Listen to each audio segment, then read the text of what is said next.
حالیہ محرم الحرام میں آن لائن شرپسندی پر قانون کی سخت گرفت اور فوری کارروائی ہو گئی۔ محرم الحرام کے دوران سوشل میڈیا کے ذمہ دارانہ استعمال کو یقینی بنائیں۔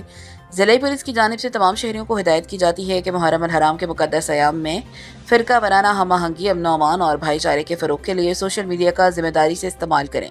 کسی بھی قسم کی اشتعال انگیز، نفرت انگیز، فرقہ وارانہ، جھوٹی یا گمراہ کن پوسٹ، ویڈیو، تصویر یا تبصرہ شیئر کرنے سے گریز کریں۔ مذہبی شخصیات، عقائد یا مقدس مقامات کے خلاف توہین آمیز مواد اپلوڈ یا فارورڈ نہ کریں۔ غیر متصدقہ اطلاعات، افواہوں اور اشتعال انگیز مواد کی تشہیر سے اجتناب کریں۔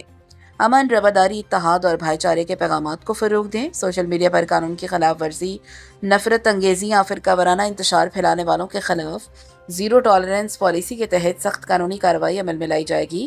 امن، اتحاد اور احترام باہمی ہی محرم الحرام کا حقیقی پیغام ہے۔ Report Muhammad Asif Tabassum, young star TV وی نیوز، پھالیا۔